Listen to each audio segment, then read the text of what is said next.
এই র্যাকটা অনেক দিন ধরেই আমার ছাদ বাগানে পড়েছিল, বেশ নোংরাও হয়েছিল, পরিষ্কার করেছি। আর একে ট্রান্সফর্ম করব একটা প্ল্যান্টারে।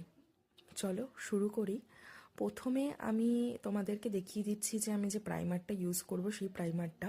তবে প্রাইমার করার আগে যেহেতু এই র্যাকটার অবস্থা খুবই খারাপ ছিল, তো সেই জন্য আমি সিরিঞ্জ কাগজ দিয়ে ঘষে নিয়েছিলাম এবং স্মুথ করে নিয়েছি। খুব স্মুথ হয়নি, আমি যখন কালার করব তখন তোমরা দেখতে পারবে যে অনেকটাই খারাপ অবস্থা। তবে এটা এখন প্রাইমার হচ্ছে। প্রাইমারটা একটা কোট হওয়ার পর আমি কালারটা দেব। আর একটা কোটে যদি ভালো কালার চলে আসে সেকেন্ড কোট আমি করব না, আর যদি না হয় তাহলে সেকেন্ড কোট করব। সেদিন আমি প্রাইমারটা করেছিলাম, আজকে যাচ্ছি আমি এটা কালারটা করতে। ফার্স্ট দিনের পর লুকসটা কিছুটা এরকম এসছিল। তারপর আমি একদম সেম কালারেরই একটা কালার আমি করব এটাতে। একটু চুজ করে নিচ্ছিলাম যে এই ইয়েলো শেডের সাথে আমি কি কি রং এর সাথে দিয়ে ডিজাইনটা করব। ডিজাইন করা স্টার্ট করে দিয়েছি। এটা কিন্তু 3 নম্বর বা 4 নম্বর দিন হবে। অ্যাকচুয়ালি একটা রিলসের মধ্যে এটা শেয়ার করছি ঠিকই, কিন্তু এটা করতে প্রায় সময় লেগে গেছে আমার 6 থেকে 7 দিন।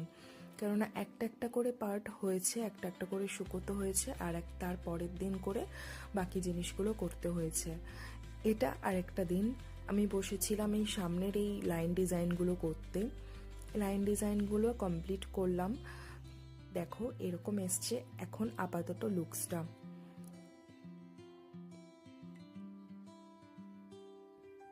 এবার আমি তার উপরে গ্রাস ম্যাট বিছিয়ে দিয়েছি। ইচ্ছা ছিল যে ডিজাইনই করব, এত সুন্দর একটু ফাঁকা জায়গা পেয়েছিলাম, ভীষণভাবেই ইচ্ছা করছিল। কিন্তু যেহেতু গাছে প্রতিদিন জল দেওয়া হবে এবং জল পড়ে আমার রংটা নষ্ট হয়ে যেতে পারে, সেই হিসাবে একদম উপরে পাটটা আমি আপাতত গ্রাস ম্যাটের সাথেই রাখলাম।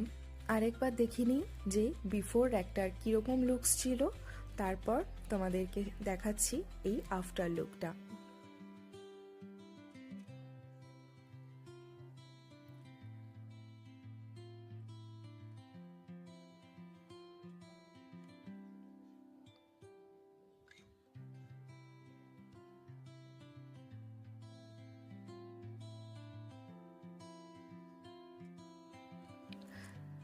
তোমরা অবশ্যই জানিও তোমাদের কেমন লাগলো এই ট্রান্সফরমেশন ভিডিওটা।